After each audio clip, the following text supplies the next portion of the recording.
I'm just gonna go do this, get a bunch of contracts, right? Yeah. And so you're not really thinking about structure. You're not really thinking about systems, Yep. right? From that standpoint, so it took a lot of iterations, right? A lot of hitting my head against the wall, a lot of failure, and then even I think the economy downturn. Oh, wow. Right. And where the business actually eventually had started going up. Right. The economy hits, right, and now we almost dropped off a cliff, right? Oh, wow. Almost overnight.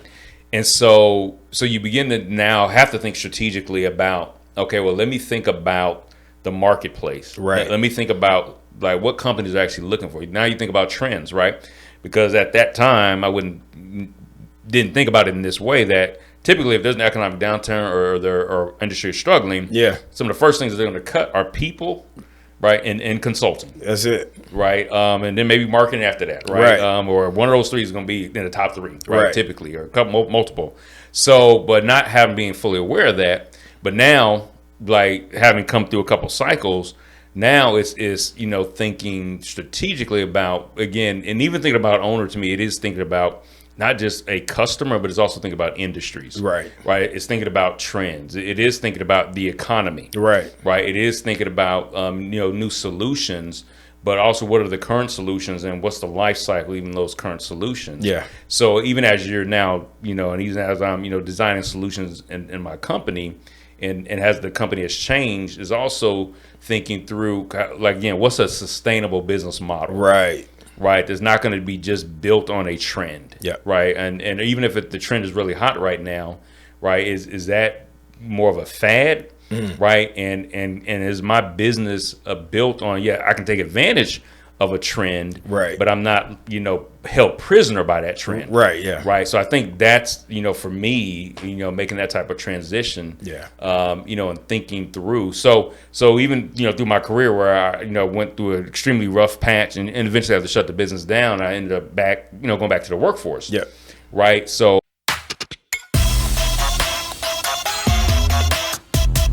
Welcome to another episode of The Profit Formula. This episode, we have a special guest. You guys are familiar with our host, Mr. Paul Wilson Jr. So today we're talking about his background in business. Why is Paul qualified to do what it is that he does? Global entrepreneur, businessman. I'm talking consulting. I'm talking helping people to find revenue. All of these things, thousands of businesses across the world. Literally, he has helped a host for many different events. He's like the go-to person. I mean, I don't think it's anybody in Atlanta that does not know Mr. Paul Wilson Jr. I'm like, man, this guy's everywhere, right? I'm glad to know him not only as a co-host, but as a friend, as a brother. And man, it's just such a great privilege today to talk to the author, the speaker, the mentor, the father, the husband, man, the son, the brother, so many other things I could say, the minister.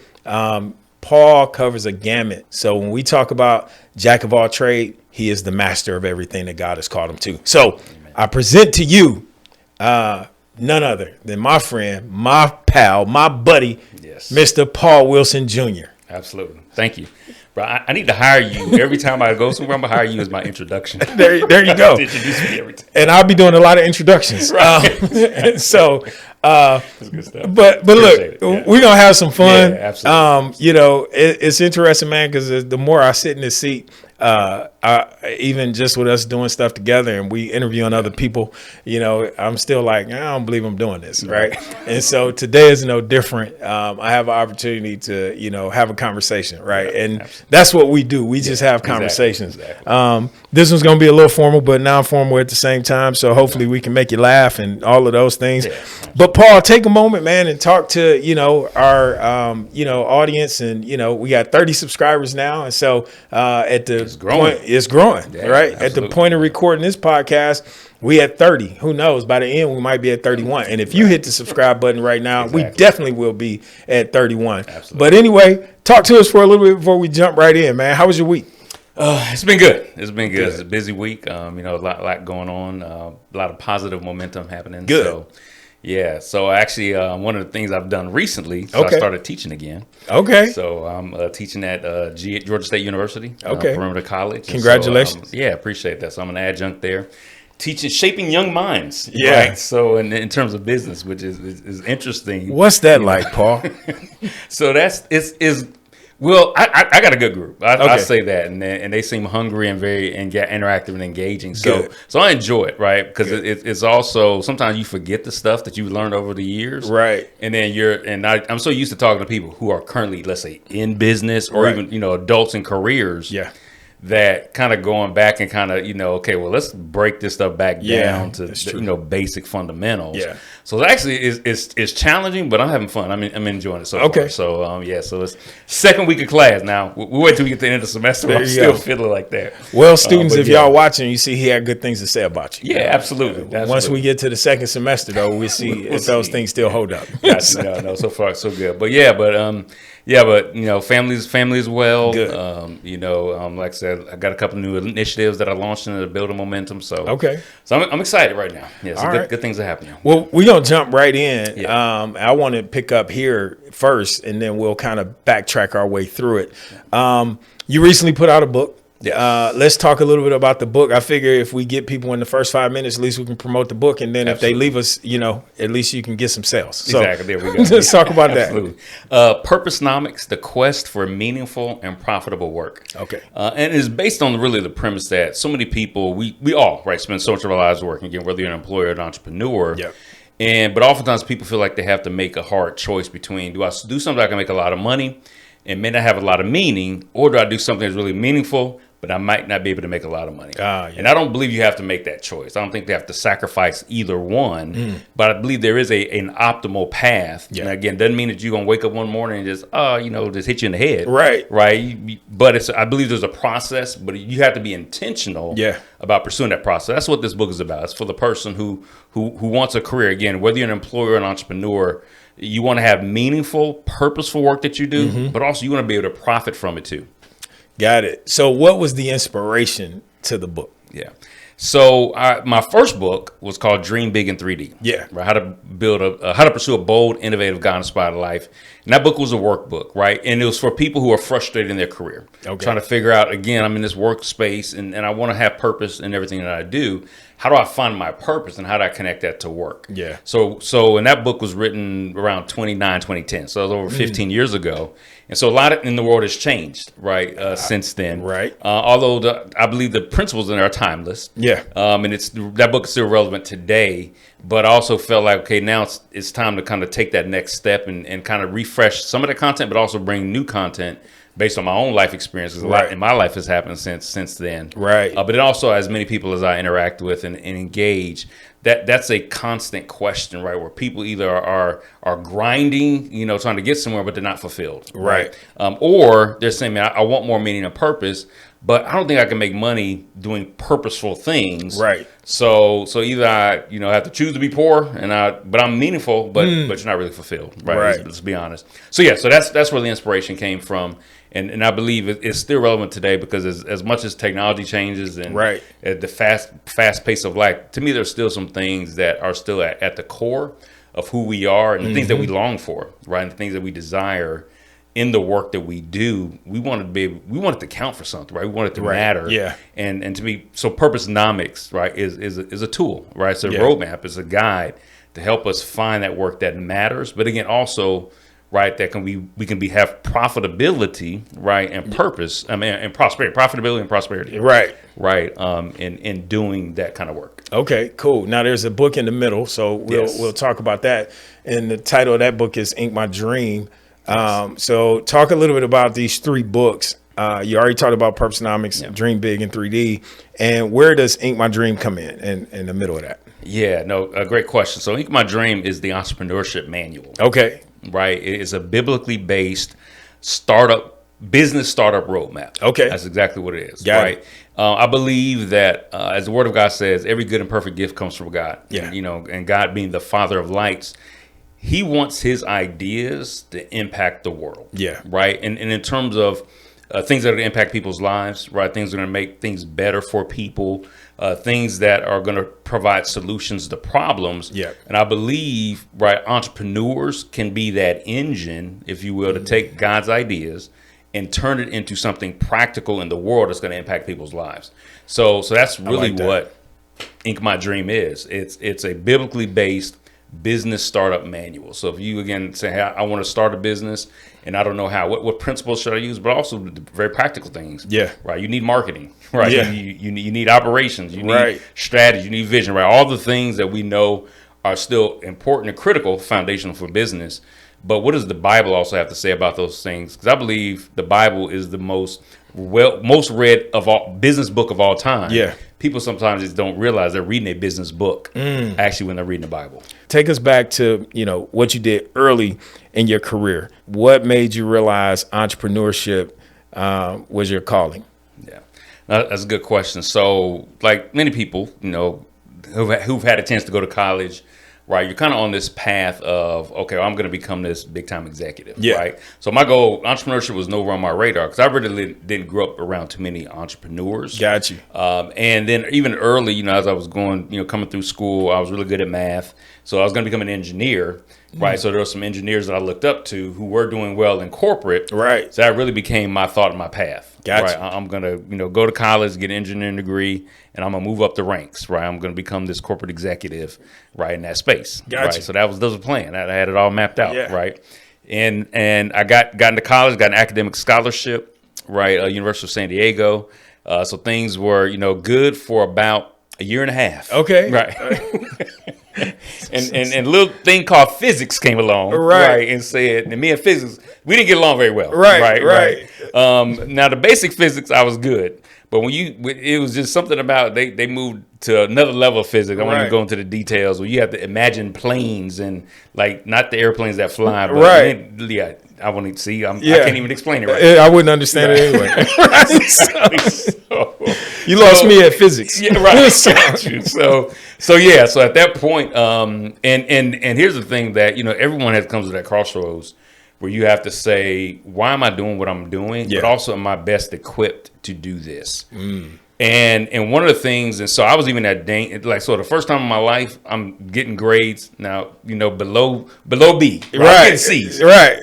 Now I know that's not a big deal for some people. Right. That was a big deal for me. Yeah. Right. Because also my scholarship was at stake too, because I was supposed to maintain a 3.0. So probably the first time in my life I was even below a 3.5. Wow. Let alone 3.0. Man. Right. Because I was struggling in those classes. The other classes was fine, but my engineering classes, like in physics, right, were it just wasn't clicking for me. Got you. So and one of the things that so I went and took one of the ASVAB tests. Okay. Right, that they for career. So I went to my career office and said, what's my fit? Where I'm supposed to be? And actually said business, right? So I was shocked because I still wanted it to say engineering, right? But me and engineering wasn't working out, so it said business. Okay. So I had a choice to make at that point. Do I take the information I'm given and make a pivot, or do I try to power through based on my own what my plan was? Right. Yeah. Another thing that I was wrestling with, which was in my mind, was like, oh, how many people are going to be disappointed if I don't become an engineer? Wow. I've been telling all these people all these years I'm going to become an engineer. Right. My mentor is an engineer. I mean, all this. But I was more concerned about what they were going to think about my change. Yeah. Right. Or my choice than what I really needed to do. Man. So fortunately, I moved ahead in that business path and pivoted. And it made all the difference in the world, right? So by the time I graduated, I ended up making the dean's list a couple of times, right? A couple of semesters.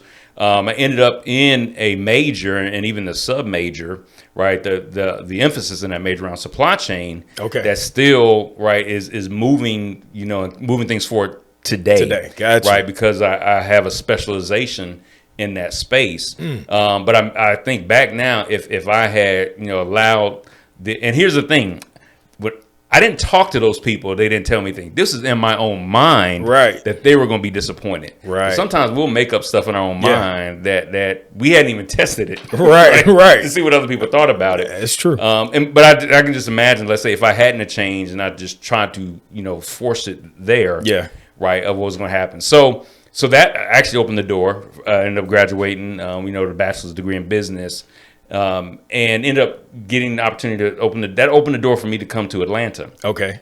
Because at that time, supply chain was the hot thing. Okay. Right. And so my university, University of San Diego, they were one of the first universities in the country that actually had a supply chain emphasis within the business school. Oh, so wow. not just 1 or 2 classes. You could literally say, okay, I got a supply chain almost certificate. Okay. Right from that standpoint. And our professor, he wrote textbooks. So he was writing a textbook that a lot of the universities were even using. Oh, wow. And then one of the key things he did, he had a conference, a supply chain conference. So he would invite supply chain executives from industry every year to come. And they had a conference there. And then he would use the students who were in that program.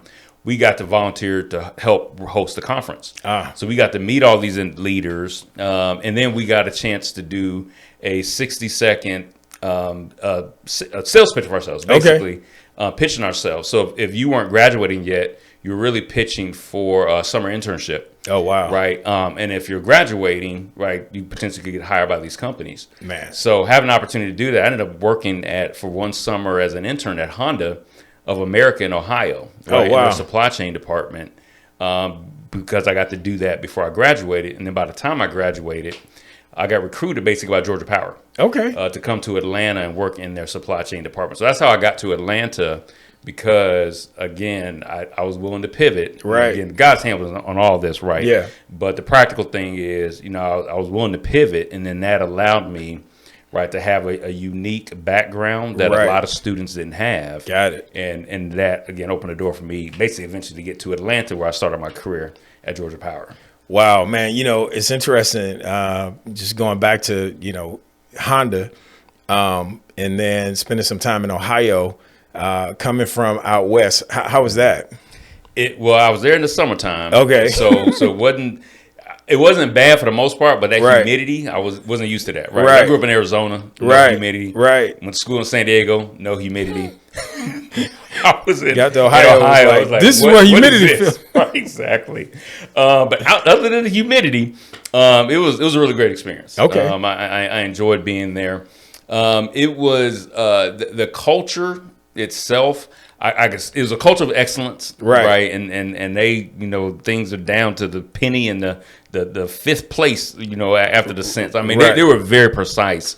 But it was a very rigid culture, probably too rigid for me. And then also, I was thinking about the weather. I really want to live here, ongoing. Because I also had opportunity after I graduated to work for Harley Davidson. Talk a little bit about, having a mentor, what that conversation was like, when you finally did share, hey, I'm making this change. And because in your mind, there's one perceived response, but then there's the reality of what the response was. Yeah. So it was nothing but encouragement, okay? Right? Because they just wanted me to succeed, and in the thing that I was best equipped to do and capable of doing from that standpoint. So for them, right, and that's how we got to be careful not to project on people. It was never their goal for me to become an engineer. Right? That was my goal, and they just wanted to help me if that was my path. Right. And I'm saying he, Mr. Glenn Dotson. Actually, it's funny. He's a Michigan man. He actually went to the University of Michigan. Okay. So I forgot about Blue. that. Yeah, Shout out. Right.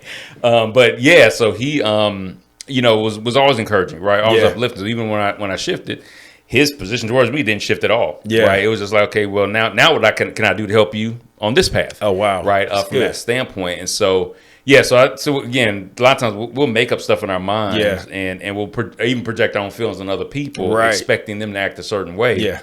When that's not the case at all. Yeah. So it was, but I believe, but that encouragement was still critical, right? In terms of the path that I moved forward on, and then even other people who came along, and even around the procurement space, right? Or at that time, the terminology was shifting to supply chain. Okay, like having our professor there, because sometimes, it's safety in numbers, right? In terms of, well, if the whole crowd is going a direction, well, it's safe to go that same direction. Right. Well, this was kind of a new area. So at that time, right? And industry was just shifting over in terms of how it dealt with that part of the business. I see. That it was becoming more cutting edge. So that can also be risky, though. Right. Right. Because everybody doesn't like cutting edge, right? Even if it promises all these great things, it haven't been fully proven out yet. In our minds, we think about those things like disappointing other people, and sometimes to our detriment. Yeah, right. Absolutely. To where we won't make a move because of how somebody else might perceive that, right? Or because I know this about Paul, and he can probably talk about this. At one point you were playing football, right? Mm-hmm. And that was another pivot. So he went from sports, which, he enjoyed. So if y'all notice, he didn't say, hey, my goal was to become the quarterback of, this team or make the NFL or any of those things. But from what I understand, pretty gifted, athlete. Talk a little bit about that, and even the shift from that to focusing on engineering, and even just the mindset of an athlete, dedication, and all those things that apply in business. Yeah, absolutely. So I had started playing football in the 4th grade. Okay. Tackle football. Yeah. Right. So that being like one of those goals that, hey, and so I played all the way. I only missed 1 year. I think I missed maybe 5th grade. Okay. And then from 6th grade on, right, every single year, wow, I played tackle football. Yeah. So I also played tackle football, at the University of San Diego. Okay. So I got an academic scholarship, but I was on the team. Yeah. So I played for the first 2 years, was on the team. I took a redshirt year. So even doing that, right? But at that point in time, again, unless you're delusional or unless you just have these flights of fancy, whether or not you're going to the league. Right. Right. So I kind of knew, all right, and so although I was on an academic scholarship, I was like, well, let me just take a year off. I'm going to work, right, get a job, right, and start this whole adulting thing, right, while I'm in school. And then I kind of got the urge to play again. Right. So I took a redshirt year and then started, I was on this team in the spring, so I went to all spring practice. And so now by this time I'm going into my senior year. Oh, wow. Okay. Right. And so it was one of those things where I was back on the team, but I wasn't playing a whole lot. Right. Right. And so for me, it's like, I don't want to do anything that's going to waste my time. Right. So for me, it's like, well, I've had a good run. Yeah. It's been fun. But at one point in time, I never would have had that thought. Yeah. Like football was just, okay, this is the fall. It's time to play football. Right. Yeah. And so being in that spot, and then what really kind of triggered it. So it was an opportunity to go to, so this is during the middle of football season. Okay. There was an opportunity to go to Honda.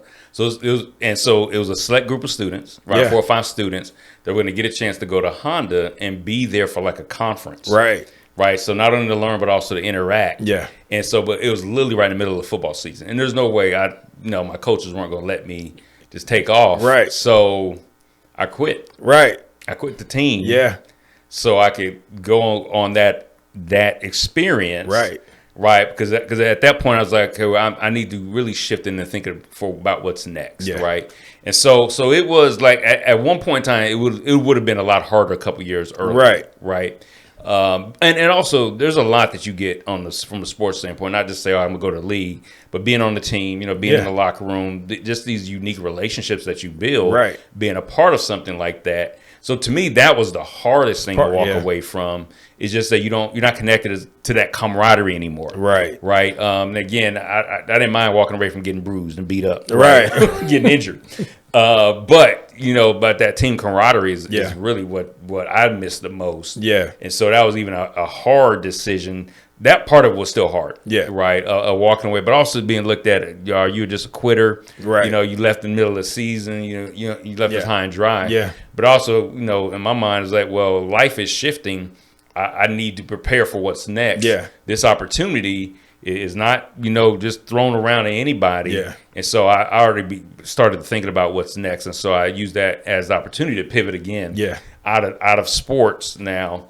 Yeah. And beginning to start my career, even though I was still in school, but I was preparing for that process. And I think that dispels something, because you quit with a purpose.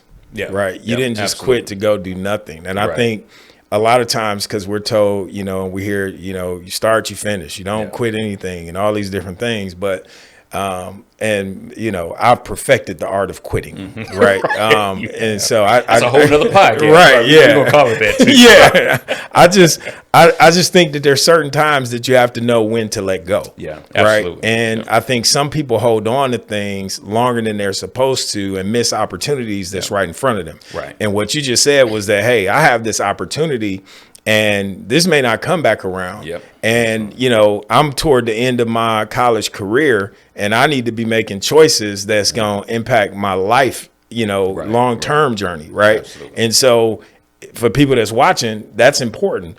You don't make short-term decisions just because, it feels like the right thing to do. Right. You have to make decisions because it is the right thing to do. Absolutely. Right. And so, and one thing about, like you said, camaraderie, I was in the Marine Corps. So, building those relationships, it says a whole lot about it. The one thing that I know that tests real relationships and friendships is, if I can separate from this thing, but we can still maintain a connection. Absolutely. Right. Because if my relationship with you only goes as far as this job or this career or this thing, sport, whatever it is, then we probably not that close anyway. Right. Exactly. It hurts in the moment. Right. Because I'm leaving. But I mean, think about it. I can count on one hand how many people that I probably less than one hand, how many people I still talked to from high school. Right. And I had what I thought was some pretty close friends in high school. Right. But we look at these things and we have to evaluate where we are in our life today versus where we're going. Absolutely. And so and that's why he could write a book called Purposeonomics, because he understands the purpose behind why you make these decisions. Definitely. So what was the one business decision you made early that shaped how you operate today, either because it worked extremely well or because it taught you a hard lesson? So I'll do something that actually worked well and taught me a hard lesson. Okay, let's go. So started Georgia Power, and as in the supply chain space, so I was a buyer. Buying equipment and services. Negotiating contracts as big as our AT&T telephone, contract, as well as buying materials that you'll see on power poles, right? Okay. So wide range of stuff that I did over a period of time. Then I eventually shifted to supply diversity, where I had a chance to work with small businesses. So this is really my first introduction into the small business world. Got it. Working with entrepreneurs who are looking to get contracts with Georgia Power and Southern Company. Got it. So helping them to kind of navigate that space. But also our goal was not to just give them information, right? But how can we help their business grow? So I got put in charge of a program called supplier development. So I got to design a program that actually would also grow those businesses. Oh, wow. Not just help them get contracts. So as that was beginning to take off and we're doing well, our businesses were growing, getting more contracts. So I had a chance to get invited to a conference. It was actually the National Minority Supply Development Conference, NMSDC. Okay. And I got to make a presentation. So this presentation was what I had designed for our program, but it was for all these utility supply diversity managers across the country. Oh, wow. Right. So it's probably a room of maybe close to 50 of these managers and leaders who are leading their own programs. And so now I get to present on what I had designed at Georgia Power. And so here's the funny thing. My boss was in the room too. Right. Yeah. So I killed the presentation. It was great. Yeah. I had people coming up to me basically saying, hey, do you do any consulting? Right. Because we sure could use, your mind over here, while my boss is standing, right next to me. And he's like, well, John, no, he's not free. He's not available. Right. Leave him alone. Get away from us. Right. That kind of thing. But that was probably the first time. No, it wasn't the first time. So prior to that, I had gotten frustrated because here's the thing.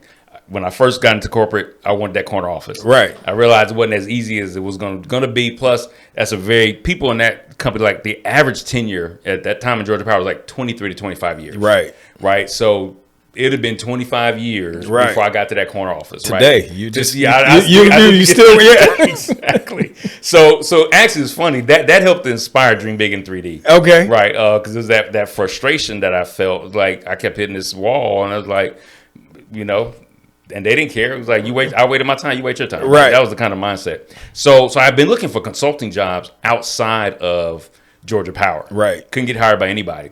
So the manager, his name was Willie Palmer, he had come to me, and initially he asked me to help him write a job description for the supplier development position. Okay. But I was like, okay, cool. I helped him write the job description, but my mind is still completely somewhere else because I'm still trying to move up in other ways. So long story short, they didn't get anybody hired that they liked, so they re-put it out. And I was like, well, I wrote the job description. Maybe I could do this job. Right. So when they pulled the post down, put it back up, I decided to apply it, and I got the job. Oh, wow. Right? Yeah, because I wrote the job description. Exactly. He knew exactly how to put his resume together, right? Which is probably what he wanted in the first place. Right. But anyway, so seems to be a theme in your life. It does. Yeah. So we have to tell that story later, but yeah. Got to pay attention to patterns. Yeah. Right? So wrote my own job description, ended up getting that job. Yeah. Right. And so then fast forward now, after a couple of years, we've been doing great work, make this presentation. So going back to hard decision, like great idea, hard decision, right? Yeah. Back to your question. So I decided, you know what, maybe this is now my opportunity. If all these companies are looking for somebody like me, I started seeing all these clients in the room. Right. That's what my mind shifted. To. Right. From colleagues to clients. So he ate that may be a whole other podcast right there. Colleagues to clients. Colleagues to clients. If y'all didn't hear me, I said he ate the fruit. Right. I did. I sure did. No, exactly. Yeah, I did. It's like, yeah. So within about 6 months, right, within about 3 months, I started putting a team together from a planning standpoint. Okay. Like, if I decided to move, could all of us, kind of come together and do these. And these are like consultants in other spaces, right? And so basically, and I fasted and prayed, talked to my pastor, wife was on board. So about 6 months from the time of that presentation, I had a meeting set up with Willie. Okay. And I walked into the meeting with my plan to say, hey, Willie, I want to resign, but I want you to hire my company to run this function. Right. But I'm gonna have other clients too. Right. And this is and Willie is your boss. And Willie's my boss. Yeah. Willie's my boss. So what started off as a cordial meeting. Right. Kind of turned into, well, he was like, well, I don't think that's gonna fly. So let me take off I think he says my friend had to put on my boss hat. Yeah. He said, so are you resigning? Is that what you're telling me? But like, can you switch hats again? Right. Right. It's like, wait a minute. I wasn't expecting that answer. I wasn't prepared for that answer. Right. Yeah. Right. So that basically turned into my 2-week notice. Okay. Because I still decided to move forward. Right. Right. Even though they were not going to hire me as their consultant for that role, right? Yeah. So I kind of miscalculated, right? What was happening, but and then another thing is too, a couple of people that were in the room, they actually did become my first 2 clients. Okay. However, it wasn't until 9 or 10 months later. Oh, wow. So what I completely underestimated, right, was sales cycles. Right. Right. What I completely underestimated too was other organizations' budgets. Yeah. Right. Because I was in a position where we had a big team with a big budget. Right. Right. There are a lot of circumstances that led to that. Yeah. But we were not the norm, and I didn't realize that. Yeah. Right. We were the exception in terms of a big team, big budget for that type of department. Yeah. So I'm going into, again, I ate the fruit. Yeah. I'm going into, launching out the first time as an entrepreneur, right. Thinking that, getting clients is easy. Right. I got this. Right. All these people love me. Right. Love me. And what I found out was they loved me more when I had somebody else's logo on my shirt. Yeah. When I have my own logo on, it's like I lost credibility overnight. But I'm like, I'm the same person. I've been there. Right. Yeah. But the perceptions shifted. Yeah. Right. When I was more of a colleague and we're in the same thing versus now you're an entrepreneur. Right. All these other walls went up. Yeah. Right. Now, eventually a few others became clients over the years. Yeah. So it was a great idea, great concept. I guess you could say. I go back to the question. Yeah. But it was challenging at the same time once I made the decision. Yeah. And then had to walk it out. Like one of the most challenging but empowering, but definitely most challenging seasons in my life that led to a whole lot of other stuff. Yeah. Down the line too. And we'll get to that throughout other podcast episodes. Yes.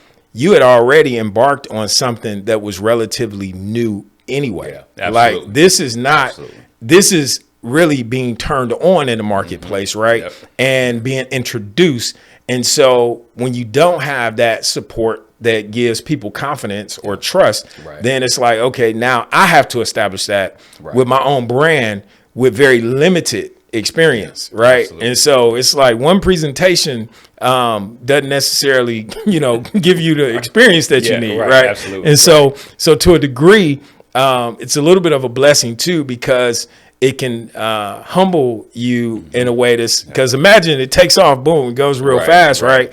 And man, no brakes at all. And you get to a point where it's like, okay, definitely wasn't expecting this, and not being prepared, right? Absolutely. And so, no, go ahead. Yeah, no, and that's good too. Because the other thing I think about when you said that too was the assumption that talent is going to win you opportunities. Yeah. Talent alone. Yeah. Right. So I think that was also in my mind that, yes, they may have seen a talented person, but you said something key too. So the program that we were launching was still new. Yeah. We hadn't even gone through a full cycle to actually get outcomes. Right. Over the years, I can look back and say there were outcomes, but at that time, there weren't full outcomes for me to lean on. Okay, here's what the program produced. Right. I'm going in thinking, okay, that they're thinking, right, oh, he's really talented, he can help us. Right. Not really fully understanding that, no, there are metrics that they're trying to meet. That there are goals that they have to meet. Again, if they're going to bring in somebody, 100%. What's that person's track record, right? And what, again, quantifiable impact have they made? And none of that was really anywhere in my mind. Right. I'm just thinking, oh, well, I got talent. They want talent. Right. And that's completely, off base, from that standpoint. And that's a key thing, man.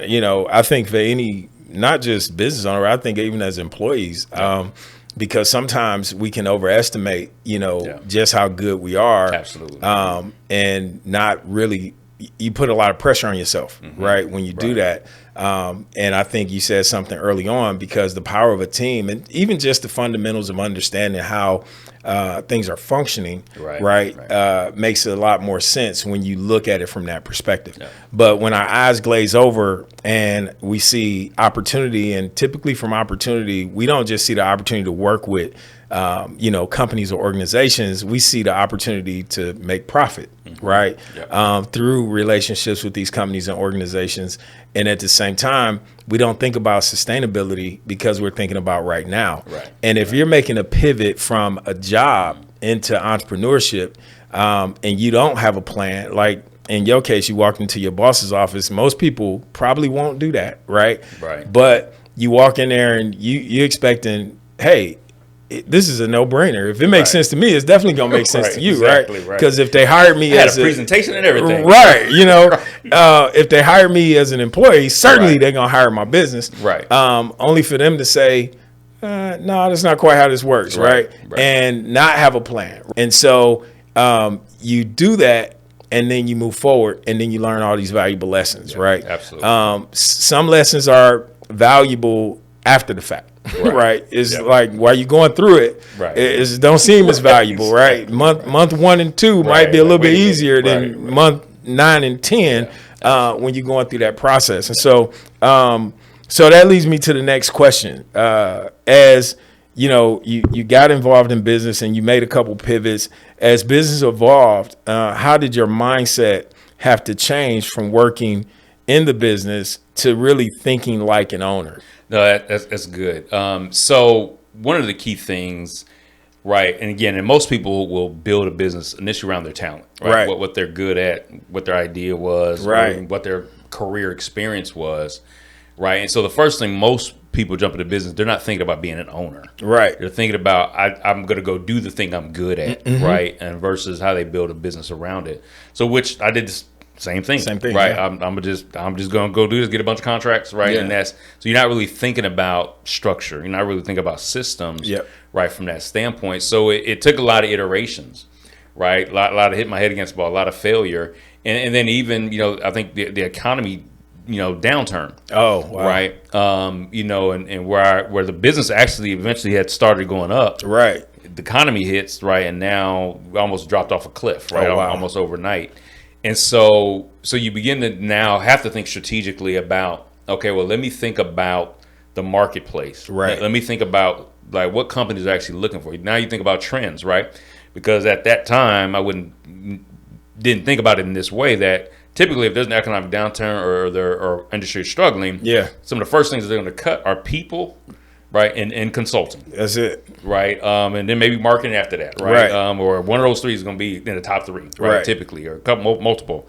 So, but not being fully aware of that, but now, like having come through a couple cycles, Now it's thinking strategically about, again, and even thinking about owner, to me, it is thinking about not just a customer, but it's also thinking about industries. Right. It's thinking about trends. It is thinking about the economy. Right. It is thinking about new solutions, but also what are the current solutions and what's the life cycle, even those current solutions. Yeah. So even as you're now, and even as I'm, designing solutions in my company, and as the company has changed, is also thinking through, like, again, what's a sustainable business model? Right. That's not going to be just built on a trend. Yeah. And even if the trend is really hot right now, is that more of a fad? And is my business built on, I can take advantage of a trend, but I'm not, held prisoner by that trend. So I think that's, for me, making that type of transition, and thinking through. So even, through my career where I, went through an extremely rough patch and eventually had to shut the business down, I ended up going back to the workforce. So I was director of the Small Business Development Center at Georgia State.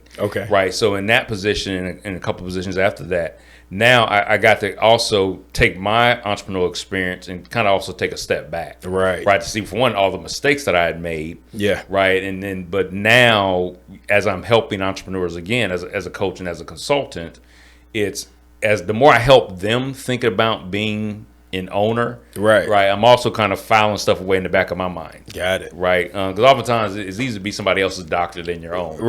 So you can see all the mistakes that other businesses are making, as I coach them, even the successes that they had, but also seeing where they had gaps. It's like, okay, I don't now. You can see a symptom, but now when you start peeling that back, it's like, okay, you don't have a system in place for that, or you don't have a process, you don't have a structure. So a lot of my consulting ended up being focusing on that. Because I could also see where, and then I reflect back, okay, oh, that's where I went wrong. Oh, I wish I had done that differently, So as I'm helping them, I'm also diagnosing all the things I did well in business, all the things I didn't. So it's allowing me now to see, okay, well, if I launch back out here again, I'm going to do it differently than I did last time, I'm going to do more research. I'm going to get to know a customer and industry better, I'm going to peel back the layers more before you just kind of run out and do something, So it's even and again, you have to be fast thinking as a CEO, but you can't be as impulsive, And typically, if you're just trying to get that next deal or next contract, and you're operating more out of either desperation or just as you think more about being in the business than working on the business, you make a lot of impulsive decisions because you just want things to happen right now. Where when you're really working on the business and operating as a CEO, you're not just thinking about now, you're also thinking about longer term.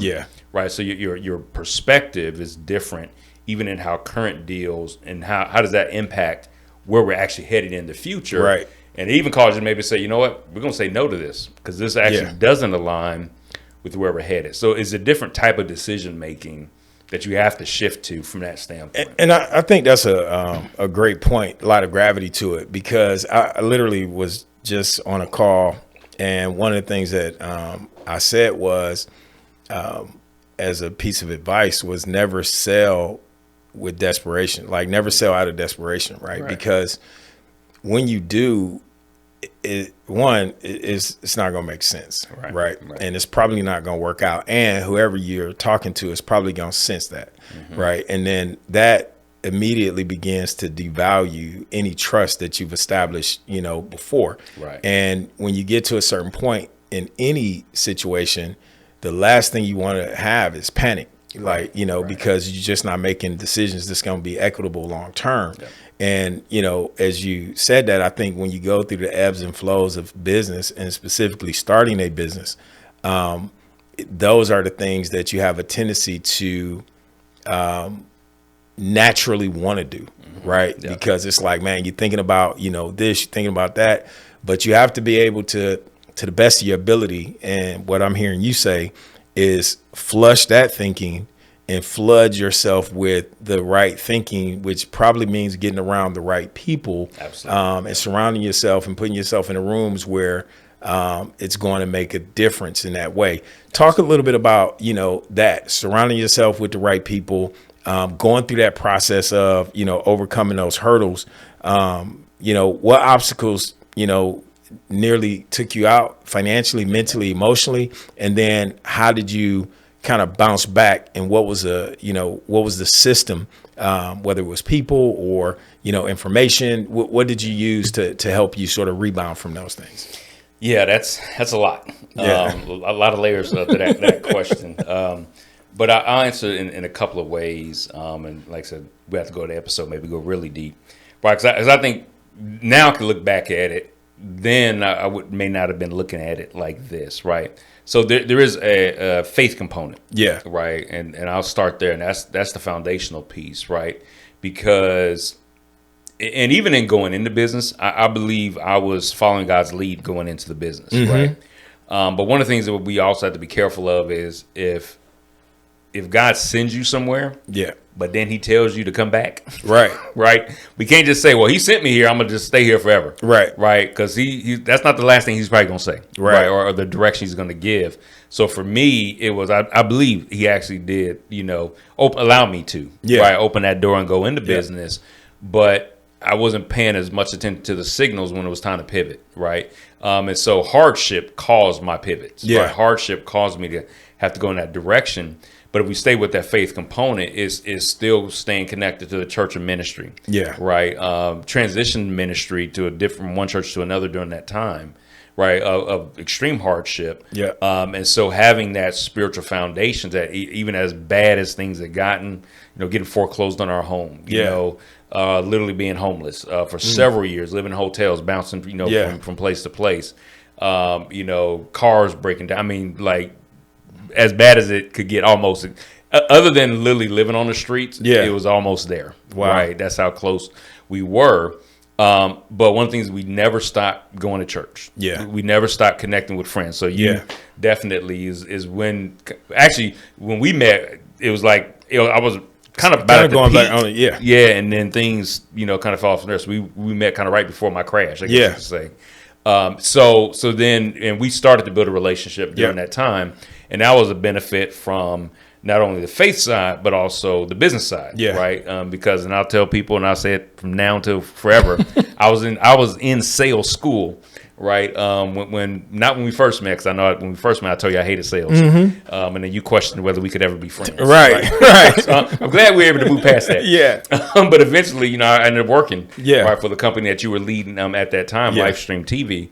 And so not only was there a spiritual connection, but it was very practical, natural business connection. Yeah. So I was learning about sales, right, and stuff that was, man, if I had known this 3 years prior to that, I might not have been in that same situation, right? But everything happens for a reason, right? Everything happens for the right timing, and at that time, I was more hungry for it. Yeah. 3 years earlier, I may not have been hungry enough to listen, pay attention. Yeah. Now I'm hungry for it because I'm desperate for life to get better. Yeah. But also it was getting me better. So had that component. But also, so for me though, I stayed engaged in business, right? Yeah. And with business people. So whether, at that time, podcasts weren't that big, so you literally have to go to people's websites, right, and read articles. Right, like, imagine that. Yeah. Had to read. Right, exactly. And I stay connected to networking groups, right? Yeah. So I still stay connected to like sources of expertise. Yeah. That I could take nuggets of information and try things. So I was still trying things. Yeah. Right, and I think that's one of the keys. I heard a great podcast just a couple of days ago. Yeah. I forget the young lady's name, but she was just basically talking about, and her tagline was, I never made it to 100,000 subscribers, and I've been on YouTube for 10 years. Wow. Right? And so you go thinking that, oh, wow. But then she talks about, but if I had never started, and she literally ran through this list of experiences that she had, right, because she was on YouTube, although she never got that major plaque. Right. Right. And so if her goal was only to get the plaque, right, she would be a failure. Yeah. But because she had all these other experiences that she never would have had, if she just hadn't started and then just stayed consistent. She even talked about how she pivoted 3 or 4 different times about what her subject was. Okay. But all the relationships that she has now, some of the stages she got invited to speak on. Right. Right. So it's the same kind of thing, is that if depending on what our goal or motivation is, right? If it's only to, oh, well, I got to get $1 million in the bank, right? Right. Or I just want to be seen by everybody, and if you never get to that, then absolutely everything is a failure. But if it is about the journey, if it is about the relationships that we build, and if it is also about the learning, because again, I may have ignored some of the learning I was getting if I'd already been successful, right. But because I wasn't right in that season in that way, I was much more of a sponge, right? I was much more receptive to things I've learned, over the last 15 years that I'm literally using in business today. Right, that I can recall, I can kind of point out, and I can deploy. So I think that would be, I guess, just be another part of that, let's say, that system. Is that being a sponge and continuing to learn no matter what season, right, that you're in or that your business is in. And I think you said something, and one of the things that I've learned over time is how to measure success differently. Absolutely. Because, and even you said something very critical to me, and that is God allowed you to go, right? I think that many times when things don't work out the way that we think they're supposed to, we'll question whether or not God allowed us into that process. But what you get from the process is the outcome that God is intends for you to have. There's a story about a man whose name is Joseph in the Bible, who, if you looked at the certain parts of his life, you would say, no way God is involved in that. Right, man, he is sold into slavery. He is, almost raped and, ran off and then in prison and all of these things. You would think, man, why would God allow him to go through all of these things? And it was because he was a committed servant. Right. And so those trials are just part of what shapes us. And when we met, you were open not only because of our interaction, it was because God had pruned you to get you to a point to where you was like, wait, let me listen to this. You were very open about your feelings about sales, right? And so, I scratch my head, and I do that every time I hear that, because I'm thinking, who don't like sales? And I'm an entrepreneur. Right. And I'm an entrepreneur, and I got a business degree. Right. And so, but I say that to say that that's why I started to look at success differently.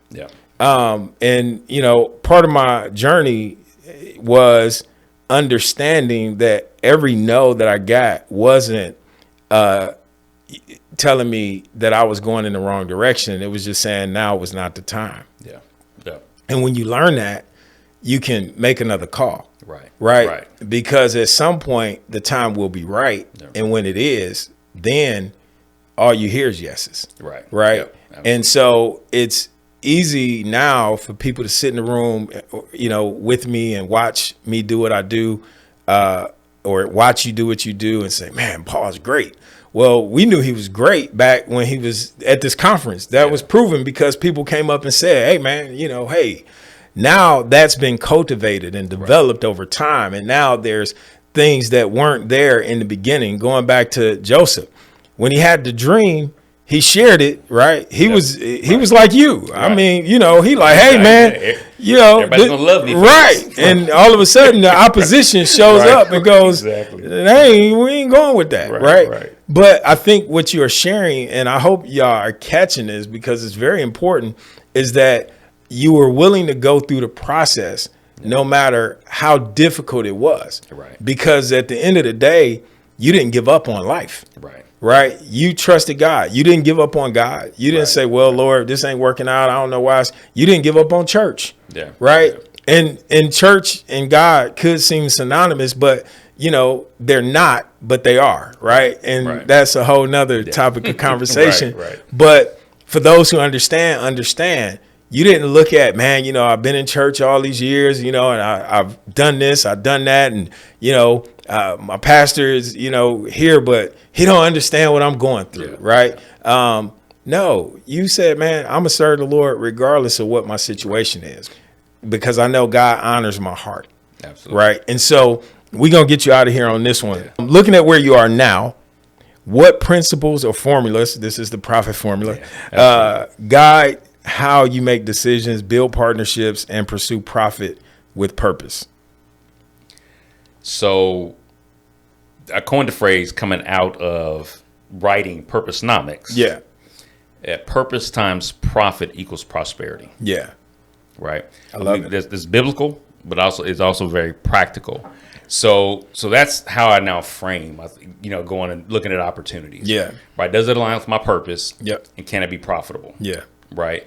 And I know that makes some people uncomfortable around, does everything have to make money? That's what I'm saying. Because profit can be also defined several different ways. Right. It could be financial, of course, but spiritual, mental, emotional, relational. Yep. Right. From that standpoint.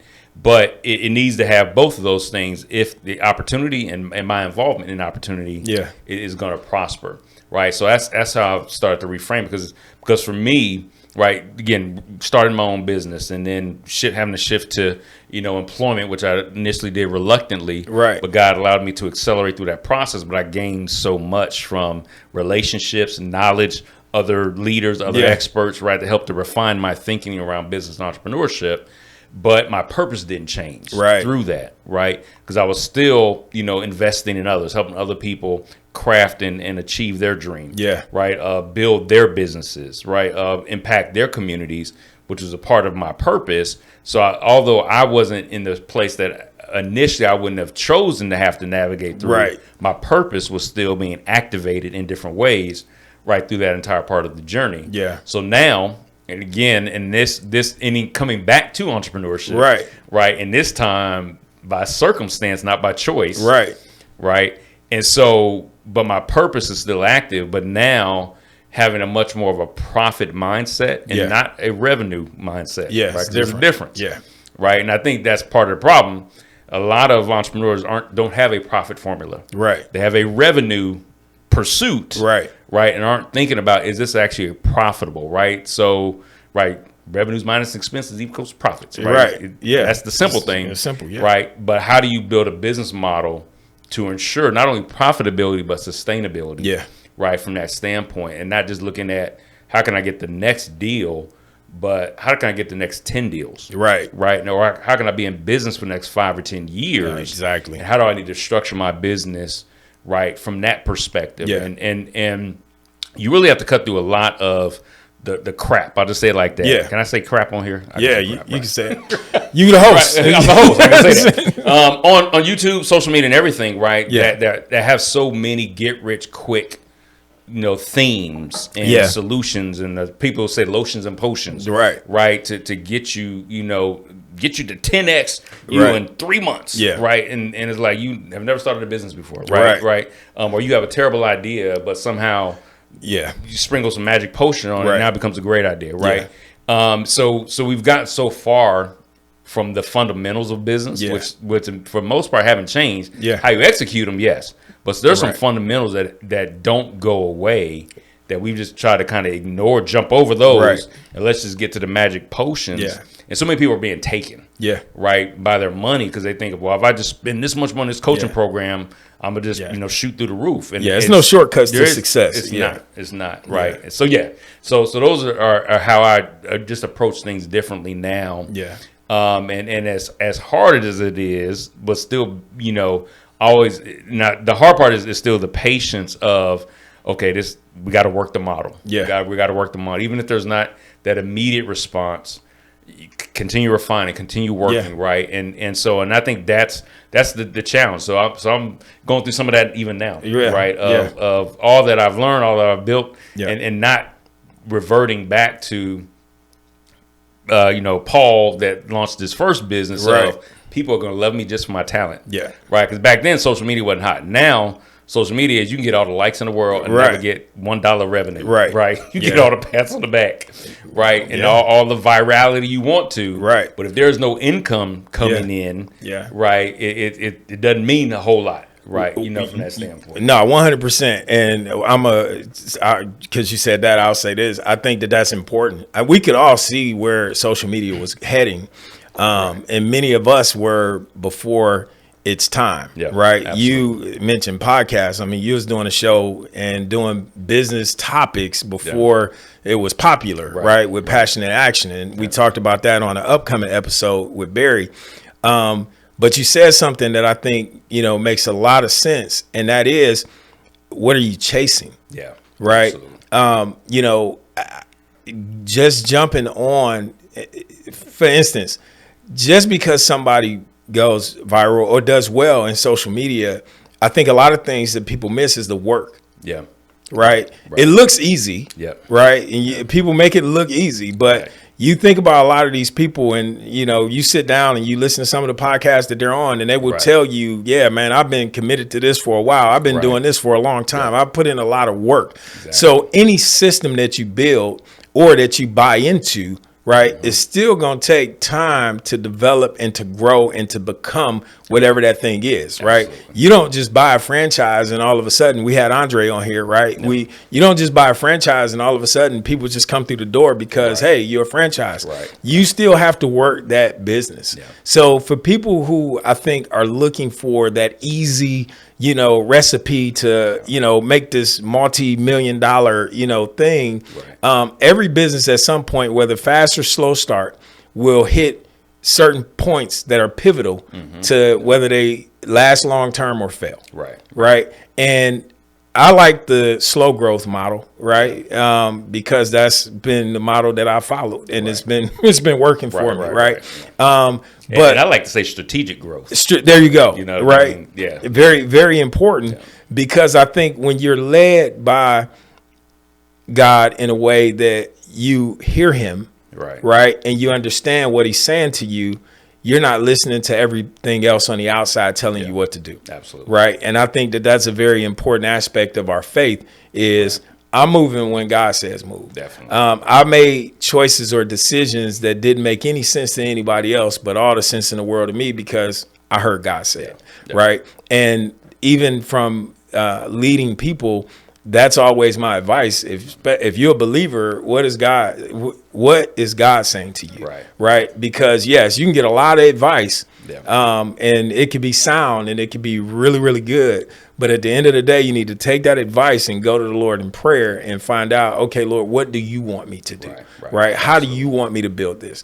And so, because if I do it that way, then it can't help but to win. Right. Absolutely. And that's why I said I measure success differently because of that. But I mentioned during the introduction, and we're going to close the podcast on this, talk about scale global. Talk about, because that's the global side. This man has been to Zimbabwe, to, I'll let him tell you, Uganda and all the different places. Calling me right now. There you go. Right. All these different places throughout the globe. Talking about entrepreneurship and business. Talk a little bit about what you're doing right now with Paul Wilson Global Solutions and Scale Global, and how people can connect with you there, and then we'll move on out of here. Gotcha. Absolutely. So I've been able to basically take 20 years of supply chain experience, being a buyer, designing programs, coaching entrepreneurs, having a chance to travel different places around the globe and work in different ecosystems to basically package all that up to what I'm now providing through Paul Wilson Global Solutions, right? And the focus is really on helping businesses build scale, right, through infrastructure, strategy, and systems. And so working through a process, now you can actually get a free survey and assessment to assess your business. How ready are you to grow and scale your business? Literally takes you less than 5 minutes. Right, and allows you to basically see yourself in 4 key areas of your business, and as you assess those areas to determine, am I in position to be able to scale my business? And so, and then that connects to the global piece too, because a lot of people think that it's hard to go global, right? And even when we say global, it doesn't mean you have to do business on every continent, right? Maybe literally one country outside of your own country, right? That you're doing business in, and then can grow from there. But what is needed again around your infrastructure, systems, and strategy to allow you to begin to expand your business and find your customers wherever they are on the planet, right? Not just where that are close nearby you. So I'm excited. Have a course that's coming up. Called Scale. scale ready supplier. Almost lost my train of thought for a second. Scale ready supplier launchpad, right? That is going to allow basic businesses to go through a cohort program to really understand in depth where their gaps are, but also close those gaps so they can actually win corporate and government contracts.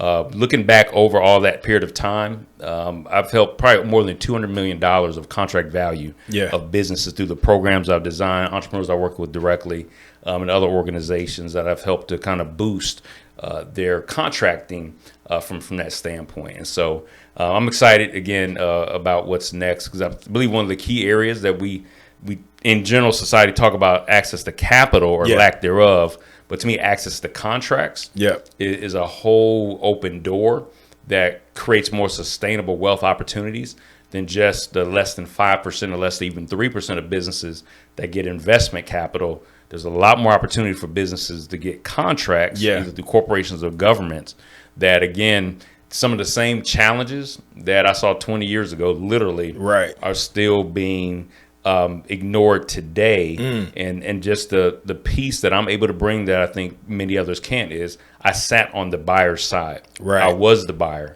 I was facilitating RFPs and negotiations. So I can bring that perspective into how I coach and work with entrepreneurs to help them understand how the other side is thinking so they can bake that into their process. There it is, folks. You heard it right here. So Scale Global is the link right there. Absolutely. Go and take that assessment. You know, learn more about your business, not only its strengths, but its weaknesses. And as Paul said, you know, you can chase investment revenue, and there's nothing wrong with that. But at the same time, you can go get capital by winning contracts at the same time, right? And so, you know, I know it's worked for us.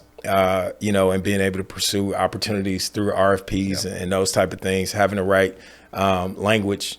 We talked about business model and structuring your business model around specific things so that you can use the right tools and the right people to help you get there. So this is the Profit Formula. I'm Mike Upshaw. I'm Paul Wilson Jr. And man, go ahead and hit that subscribe button and be number 31. Exactly. We out of here. Got it.